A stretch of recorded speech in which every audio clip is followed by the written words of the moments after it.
For women cross into Area X, a biologist, a psychologist, a surveyor, and an anthropologist.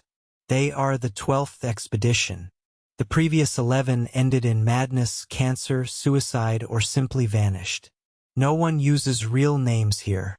Names are the first thing Area X takes from you. The border is invisible. You walk through a shimmer in the air, like heat rising off summer asphalt, and then everything changes. The sky is different. The colors are wrong. Not wrong the way a filter changes a photograph. Wrong the way a dream rewrites reality. The trees are too green. The silence is too complete. And somewhere beneath your feet, something is breathing. They find it on the second day. The psychologist calls it a tunnel. The biologist insists it is a tower that descends into the earth instead of rising above it. A spiral staircase carved from ancient stone, winding down into darkness. On the walls, words are written in a living script. Not painted, not carved, grown. A cursive trail of luminescent organisms spelling out a sermon no human mind composed.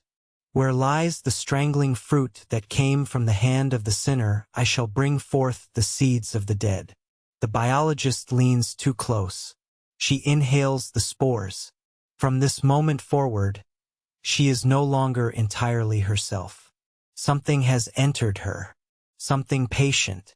Something that watches through her eyes while she watches the world dissolve. The lighthouse stands at the coast like a crooked finger pointing at nothing. 11 expeditions have been drawn to it. Inside they find journals. Hundreds of journals. Stacked in piles that reach the ceiling. Every previous expedition left their notes here, but Southern Reach Command told no one. Every team thought they were the first. Every team wrote the same observations. The wrongness of the light, the crawling sensation beneath their skin, and the feeling that something enormous was watching from just beyond the edge of perception. The biologist reads her husband's journal. He was on the 11th expedition. He came home, but he was not himself. He sat in the kitchen and stared at nothing. He smiled at wrong moments. He died of cancer within months. Now she understands, the thing that came home wearing his face was not her husband.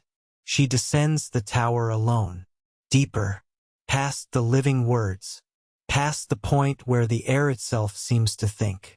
At the bottom, she finds the crawler. It is the author of the words on the wall. It is not human. It is not animal. It is a process, a biological engine of transformation, endlessly writing its scripture with a body that is part plant, part light, part intention. She looks at it, and her mind refuses to assemble what she sees into a coherent shape. It is too large, too bright. Its body is a palimpsest of every living thing that has ever entered Area X. Human faces pressed into its surface like fossils, still moving, still mouthing words. Her husband's face is there, somewhere in the shimmer.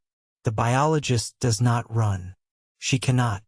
The brightness inside her, the infection from the spores, responds to the crawler like a radio finding its frequency. She understands now. Area X is not a contaminated zone. It is not a disaster site. It is a translation. Something is rewriting the landscape at the cellular level. Every plant, every animal, every microbe is being converted into something new. Something that was never meant to exist on Earth. The border is not a wall. It is a lens. And it is expanding. She walks north along the coast. The psychologist is dead. The surveyor has fled. The anthropologist became part of a dolphin with a human eye. The biologist is alone, and she is changing. Her skin shimmers in certain light. Her wounds heal in hours. She can see in the dark now. She does not know if these are gifts or symptoms. She finds a boat. She could cross back through the border. She could return to the world she knew. But she knows what happened to her husband. The border lets you through, but it keeps the real you. What returns is a copy, a beautiful, broken echo of a person. She does not cross back. She keeps walking north, deeper into Area X, toward whatever waits at the center of the mystery.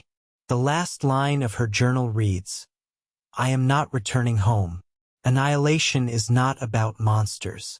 It is about the terror of transformation, the fear that you are already changing and cannot stop it, that the person you were yesterday is gone, replaced by something you do not recognize." Jeff VanderMeer wrote a novel about the border between the known and the unknowable, and the courage it takes to walk into the unknown knowing you will never come back the same.